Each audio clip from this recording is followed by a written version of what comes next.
Nationwide Building Society was fined on the 11th of December 2025 by the UK Financial Conduct Authority, FCA.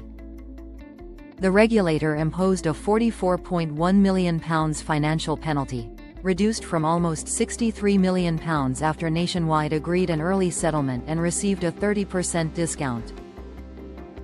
The fine relates to serious and prolonged weaknesses in Nationwide's anti-money laundering (AML) systems and controls, covering a period of almost 5 years, from October 2016 to July 2021.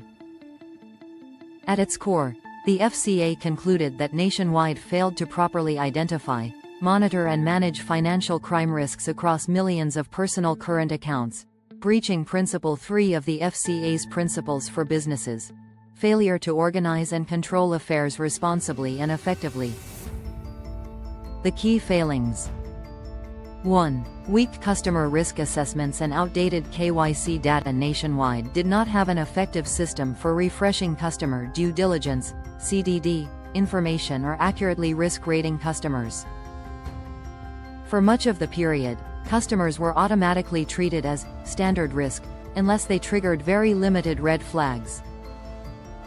As a result, high-risk customers were not properly identified, and large gaps existed in ID and verification records. 2. Lack of periodic and event-driven reviews. Despite having policies requiring periodic and event-based customer reviews, Nationwide did not actually perform them for most customers, particularly long-standing customers who had not opened new products. This meant customer profiles often became outdated, undermining effective monitoring. 3. Ineffective transaction monitoring. Nationwide's transaction monitoring system was widely criticized by the FCA as inadequate and poorly calibrated. Rules were narrow and applied uniformly, rather than based on customer risk thresholds were set very high. Monitoring was largely retrospective and monthly, allowing suspicious funds to move before alerts were reviewed.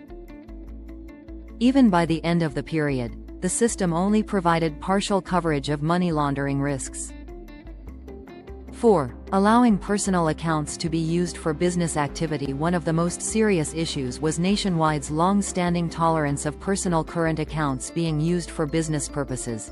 Even though Nationwide did not offer SME current accounts, its AML framework was not designed for business activity. Business customers require enhanced checks, beneficial ownership data, and different monitoring. Internal audits flagged this risk as early as 2016, but Nationwide continued to tolerate it until 2020, significantly increasing exposure to money laundering, fraud and sanctions risks.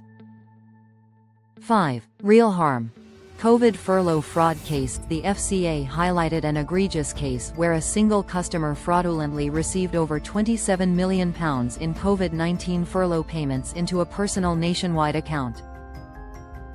Due to delayed alerts and weak monitoring, over £800,000 was lost and never recovered, demonstrating that these were not just technical failures but failures with real financial crime consequences.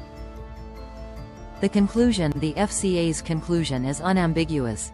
Nationwide's AML failures were serious, systemic and long-running. Weak controls affected millions of accounts. Risks were known internally but not addressed quickly enough. The failures created a material risk that criminal activity went undetected. While the FCA acknowledged that Nationwide has since invested heavily in remediation and fully cooperated with the investigation, this did not offset the seriousness of the breaches. This enforcement action sends a clear message to all retail banks and building societies. Size and mutual status are no defense. Long-standing customers still require ongoing scrutiny. Tolerating temporary control weaknesses can become a multi-year regulatory failure. Allowing personal accounts to function as de facto business accounts without proper controls is unacceptable. In short, the Nationwide fine reinforces that AML controls must be risk-based, continuously refreshed and operationally effective, not just documented.